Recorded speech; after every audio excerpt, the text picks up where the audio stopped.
塔主前辈，这造化机缘不是一道机缘吗？怎么你如此的严肃？牧尘感到十分的好奇。你们有所不知，这造化机缘并非纯机缘，它会以一种形式，甚至是以一道物体降临。而每当造化机缘降临，整个神藏中都会出现异象。上一次的神藏中就有过一次造化机缘，只不过那一次所有进入神藏的人都被一股无比诡异的力量差点禁锢，甚至还吞噬了他们体内的神力。至此，没有一人敢再深入神藏的最深处。后来也随着神藏的即将关闭，都纷纷出了神藏。至于后面谁留在里面获得造化机缘，那就不得而知了。并非是纯机缘。对于这句话的理解，萧炎他们感到一些疑惑。简单一点说，造化机缘是会化为某些东西存在，比如造化神器、神物等东西。当然可不是遇见的造化神器或者神物就一定是造化机缘，造化机缘或许是在这些东西之中，但并非绝对。不过唯一辨别是不是造化机缘的只有一个方式，那就是一旦造化机缘降临，神藏内必定会出现奇特的异象，所以这一点你们可要极其注意。就是这一点引出了很多隐藏起来的那些老怪物，他们等待的就是神藏的降临。而且这一次不仅引出了9大界的所有神奇，更是引出了来自神界域世界的那些恐怖的存在，他们每一位可都是主神级别的存在，而造化机缘就是他们这次出动的目的之一。目的之一？难道神藏中除了无数宝物、造化神器、大道机缘和造化机缘外，还有什么东西是连那些神界域世界的主神都垂涎万分的？在听了丹神塔塔主对神藏的由来和信息后，萧炎灵动牧尘觉得神藏越来越不简单，而且神藏与之前他们所遇见的什么遗迹完全不同，甚至不在一个层次上面。要知道，神藏乃是由大咒之心所运出诞生的小宇宙，里面所有的东西都是由大咒之心的大能量所孕育，可想而知，其含金量远远不是外界那些遗迹可以比拟的。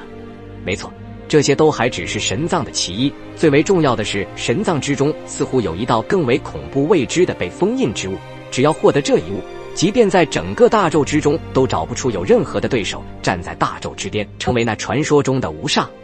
萧炎、灵动、沐尘花仙子、云云等人纷纷震惊无比，原本以为造化机缘已经是神藏的最佳机缘，没想到神藏中还存在着更为恐怖未知之物，而且还是被封印起来的东西，那究竟会是什么？难道是无上的机缘？丹神塔塔主见到萧炎他们的脸上充满好奇与疑惑之色，隐隐间也猜出了他们心中所想，便继续说道：那并不是无上机缘，但只要获得那被封印的恐怖未知之物，便可以获得冲击无上之境的机会，这就是引出大咒中所有主神前往神藏的最重要原因。而且我想这一次的神藏降临，恐怕连神冥界的那些神灵都会前来。神藏下篇的降临带来如此恐怖的大咒资源和机缘，的确就算强如神冥界世界，在能够冲击无上的机会的面前，造化主神都恐怕蠢蠢欲动，势在必得。那被封印在神藏中的恐怖之物，一旦获得，便是能够成为传说中的无上主神，亦是大咒力量的最强象征。所以神藏下篇的降临，足以让神界域世界的顶尖存在都为之动心，甚至不惜一切代价来争夺。丹神塔塔主的话音刚落，在场的众人脸上都露出了震惊之色。他们知道丹神塔塔主所言非虚，上一次神藏上篇的降临都伴随着天地异变，出现了造化机缘，而这一次神藏下篇的降临，其中更为极其诱惑之物数不胜数，甚至还有冲击无上之境的机会，导致神界域世界总的所有主神级别的强者都会蜂拥而至，为的便是那传说中的恐怖之物。这次的神藏下篇比之上篇，其力量资源更为浩大，足以让那些沉浸千万载的最为古老存在一一出动。所以你们在这10年间一定要提升自身的修为，只有这样也能够争取自己在神藏中多一点机会。丹神塔塔主的话语如同一道道波纹，在众人心中荡漾开来。在场的所有众人都能感受到，那即将到来的神藏下篇将是一场关乎整个9大界和神界域世界的盛宴。在这一刻，众人的心中既有期待，又有面对神藏中那些更为恐怖存在对手的棘手。但是想要让自身的实力变得更强大，这次的神藏下篇是所有大咒中的神灵唯一能够得到快速提升升华的最佳机会，一旦错过这个机会，那么日后就永远不会再遇到这样来自大咒所馈赠的高级资源。他们这些9大界的所有神奇强者也即将踏上这一条充满未知与危险的道路，而这条道路的尽头就是那被无数神奇觊觎的神藏下篇。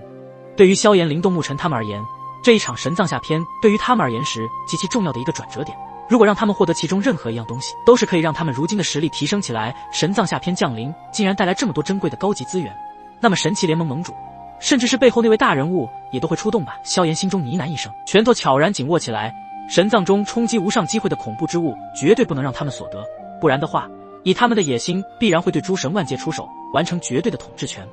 甚至一旦突破无上之境的那一道大咒的最高神境的桎梏，恐怕还会将手延伸到整个大咒。到时候，神奇联盟将会彻底的成为整个大咒的超级巨无霸，统治大咒。这种时间绝对不能让其发生，所以萧炎也会极力去阻止铲除神奇联盟的一切存在，让他们消失在大咒中。只有这样，大咒才不会被安装了一个定时炸弹般，随时可能会面临危机。如今，萧炎、灵动牧尘以及花仙子云云的实力都已经是大到主神级别，但是从刚刚丹神塔塔主口中的呼话语中得知，这次来参加神葬的几乎都是主神级别的存在，甚至还有造化主神级别也会现身。所以他们目前的实力虽然也很强大，可是在面对来自神界域世界的那些主神级别的时候，依旧是还不够强大。那些即便是一位大到主神级别的存在，都是远超于萧炎、灵动牧尘以及花仙子云云的存在，更何况还会有造化主神的降临，那简直就是一场主神级别的争夺战。一旦触发战斗，那绝对是9大界中非常罕见的一场灭世之战。所以想要从神藏中脱颖而出，就需要在这10年的时间中，让自己的实力再有所突破一个新高度，这样才会增加一点点的机会，从神藏中夺得更多的高级宝物和高级资源和机缘。虽然距离神藏降临的时间还有10年，但是弥漫在诸神万界之中的变数也已经渗透，所以神元宫和丹神塔将会加大增援，召集更多的神奇来调查这变数的源头所在。还有一件事情就是，诸神万界5万年一度的神脉会将会在1个月后的神州皇城举行，有着近100样的神脉品，其中有10样是压轴精品。如果能够拍到之后，在神藏中也能够让自身的战斗力飙升，就算打不赢，也能够出其不意地夺取自己想要的东西，更是可以让自身在神藏中获得绝对的优势。神脉会，神州皇城，萧炎、灵动牧尘以及花仙子云云闻言，显然对这极其的陌生。他们来诸神万界这么久了，还从未听过所谓的神州皇城和神脉会一说。师傅，神州皇城我怎么都没有听说过，有这地方？萧炎皱起自己的眉头，疑惑的道。丹神塔塔主则是微微一笑道：其实在神州之地上，极北是神元宫，极南是丹神塔，极东是神奇联盟，极西是灭神府，而在神州的最中心区域还存在着一个神州皇国。